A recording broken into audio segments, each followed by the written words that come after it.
بسم اللہ الرحمن الرحیم۔ السلام علیکم ورحمۃ اللہ وبرکاتہ۔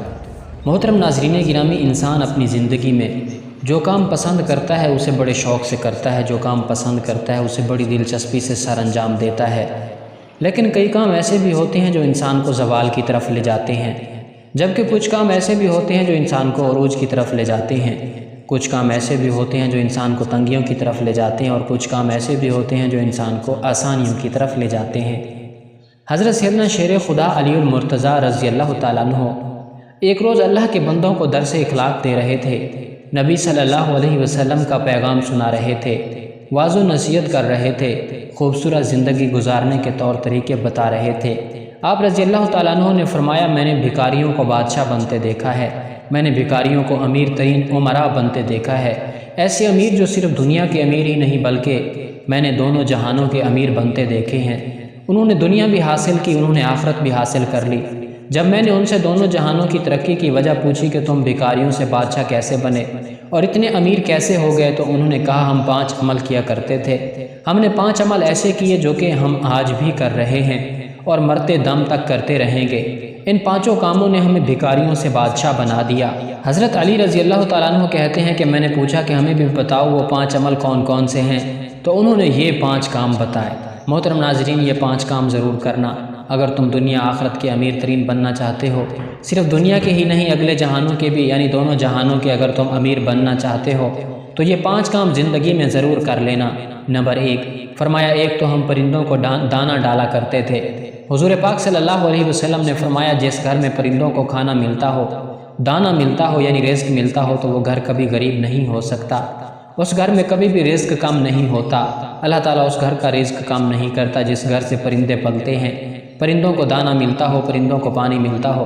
فرمایا، جب پرندے تمہارے گھروں کے اوپر سے گزرتے ہیں اور کوئی پرندہ تمہارے گھر میں آئے یا کوئی بھی جانور تمہارے گھر میں آئے تو فرمایا کہ ان کے لیے اناج رکھا کرو، دانہ ڈالا کرو۔ اگر کوئی پرندہ پیاسا ہے تو پانی پلایا کرو۔ اللہ تعالیٰ کو ایک مخلوق کا دوسری مخلوق پر احساس کرنے کا عمل بہت ہی زیادہ پسند ہے، یعنی جب ایک مخلوق دوسری مخلوق کی بھوک مٹاتی ہے، پیاس مٹاتی ہے، تو اللہ تعالیٰ کو یہ عمل اتنا پسند آتا ہے کہ اللہ فرشتوں کے درمیان یہ منظر دیکھ کر مسکراتا ہے۔ جب ایک مخلوق دوسری مخلوق کا احساس کرتی ہے، جب پرندے کسی گھر سے کھانا کھا کر یعنی دانہ کھا کر اس گھر سے جاتے ہیں تو اللہ تعالیٰ سے دعا کرتے ہیں کہ مالک تجھے تیری وحدانیت کا واسطہ، تیری رحیمی کا واسطہ، جس طرح اس گھر کے لوگوں نے ہمارے رزق کا اہتمام کیا، تو بھی اس گھر کے لوگوں کے رزق کا اہتمام کر۔ تو یوں اللہ تبارک و تعالیٰ اپنی برکت کے تمام دروازے اس گھر کی طرف کر دیتا ہے جس گھر میں پرندوں کو کھانا ملتا ہے، جانوروں کو کھانا ملتا ہے۔ حضرت امام باقر رضی اللہ تعالیٰ عنہ کے صاحبزادے حضرت امام جعفر صادق رضی اللہ تعالیٰ عنہ فرماتے ہیں کہ جو انسان صبح اٹھتے ہی یہ عمل کرتا ہے، اللہ تبارک و تعالیٰ 3 فرشتے اس کے ساتھ ساتھ لگا دیتا ہے، یعنی 3 فرشتوں کی ڈیوٹی لگ جاتی ہے، وہ صبح دوپہر شام اس کے ساتھ ساتھ ہی رہتے ہیں۔ پہلا فرشتہ اس انسان کی عزت بڑھانے کے اسباب پیدا کرتا ہے، دوسرا فرشتہ اس کا رزق بڑھانے کے لیے اسباب پیدا کرتا ہے، جبکہ تیسرا فرشتہ اسے مصیبتوں سے بچانے کے لیے اسباب پیدا کرتا ہے۔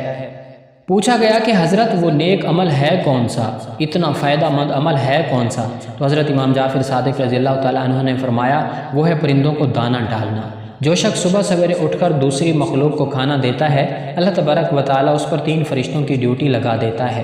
نمبر 2 اس کے بعد حضرت علی رضی اللہ تعالیٰ عنہ نے فرمایا کہ اس شخص نے کہا کہ ان کا دوسرا عمل یہ کہ دوسرا کام وہ جو کرتے تھے وہ یہ تھا کہ وہ غریبوں کی مدد کیا کرتے تھے۔ جو شخص غریبوں کی مدد کرتا ہے وہ زندگی میں کبھی بھی غریب نہیں ہوتا۔ جناب علی، بندے کی عبادت بندے کو اس مقام تک نہیں پہنچاتی جہاں غریبوں کی مدد پہنچاتی ہے، جہاں غریبوں کی خدمت پہنچاتی ہے۔ جہاں غریبوں کی خدمت کی بات آتی ہے تو میرے نبی کریم صلی اللہ علیہ وسلم کے قدموں میں بیٹھنے والے صدیق اکبر رضی اللہ تعالیٰ عنہ سے بڑھ کر اچھا حکمران دنیا میں کوئی نہیں آیا۔ اسی طرح سیدنا عمر فاروق رضی اللہ تعالیٰ عنہ سے بڑھ کر کوئی بادشاہ نہیں آیا۔ سخاوت میں حضرت عثمان غنی رضی اللہ تعالیٰ عنہ سے بڑھ کر کوئی حکمران نہیں آیا، اور علم و فراست میں حضرت سیدنا علی المرتضیٰ رضی اللہ تعالیٰ عنہ سے اچھا حکمران کوئی بھی اس دنیا میں نہیں آیا۔ ایسا مشہور و معروف بادشاہ نہیں گزرا کہ 14 صدیاں گزرنے کے بعد بھی جس کے نام کے نعرے لگتے ہوں۔ تو غریبوں کی مدد کی جب بھی بات آتی ہے تو کندھے پہ بوریاں لاد کے لے جاتے اور غریبوں کی مدد کیا کرتے تھے، غریبوں کو کھانا کھلایا کرتے تھے۔ ایک بدو تھا جس کی بیوی حاملہ تھی، بچے کی پیدائش کا وقت قریب تھا جبکہ گھر میں 1 روپیہ بھی نہیں تھا۔ اب یہ لوگ پریشان تھے کہ پیسہ ایک بھی نہیں ہے جبکہ بچے کی پیدائش کا وقت قریب ہے۔ وہ ہمسایوں کے پاس گئے، ہمیں کچھ قرض دے دو، انہوں نے کچھ نہ دیا۔ تو بدو کے ذہن میں ایک ترکیب آئی کہ کیوں نہ مدینے چلا جاؤں، حضرت سیدنا عمر فاروق رضی اللہ تعالیٰ عنہ کے پاس چلا جاؤں، ان کے سامنے جا کر فریاد کروں، عرض کروں، وہ میری ضرور مدد کریں گے۔ یہ اپنی حاملہ بیوی کو لے کر مدینہ کی طرف جا رہا تھا۔ چلتے چلتے جیسے ہی مدینے کی سرزمین پر قدم رکھا شام ہو گئی، رات ڈھلنے لگی، بچے کی پیدائش کا وقت قریب تھا۔ اس نے بیوی کو کہا کہ ہم یہاں ہی خیمہ لگا کر رات بسر کر لیتے ہیں، صبح ہوتے ہی حضرت عمر فاروق رضی اللہ تعالیٰ عنہ کے پاس چلے جائیں گے۔ یہ لوگ وہاں ٹھہرے، رات کا دوسرا پہر جب آیا تو بیوی درد سے چیخنے لگی۔ بچے کی پیدائش کا وقت قریب ہے اور یہ بیوی کو حوصلہ دے رہا ہے، ابھی فجر ہونے والی ہے، چلتے ہیں عمر کے پاس، اپنا مسئلہ حل کرواتے ہیں۔ حضرت سیدنا عمر فاروق رضی اللہ تعالیٰ عنہ کی عادت تھی کہ آپ رات کے دوسرے پہر مدینے کی گلیوں میں گشت کیا کرتے تھے۔ آپ فرمایا کرتے تھے کہ میری حکمرانی میں اگر کوئی کتا بھی پیاسا مر گیا تو حساب عمر کو دینا پڑے گا۔ اس رات بھی حضرت عمر مدینے کی گلیوں میں گشت فرما رہے تھے۔ آپ نے دور سے دیکھا کہ خیمے میں آگ جل رہی ہے۔ آپ نے غلام کو بھیجا کہ جا کے دیکھو وہ کون بیٹھا ہے، رات کے اس پہر کوئی مسافر تو نہیں ہے۔ غلام اس شخص کے پاس گیا، اس نے کہا کہ میری بیوی حاملہ ہے، مجھے مدد کی اشد ضرورت ہے۔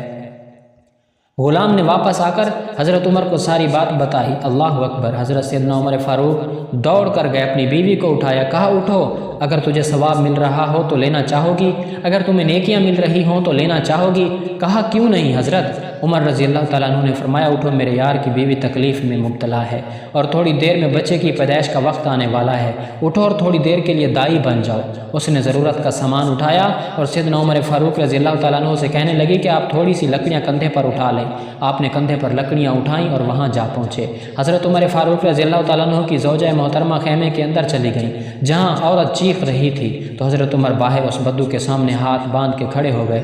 بدو نے سمجھا کہ یہ کوئی غلام ہے، اس غلام کی بیوی دائی ہے اور یہ اس کا شوہر ہے اور یہاں کا غلام۔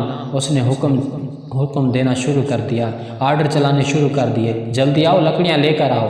آپ دوڑ کر جاتے ہیں اور لکڑیاں لے کر آتے ہیں، جلدی کرو، آگ جلاؤ۔ آپ پھونکے مارتے ہیں اور آگ جلاتے ہیں۔ اللہ اکبر! اس نے حضرت عمر رضی اللہ تعالیٰ عنہ کے ساتھ نوکروں کا سا سلوک کر رکھا تھا۔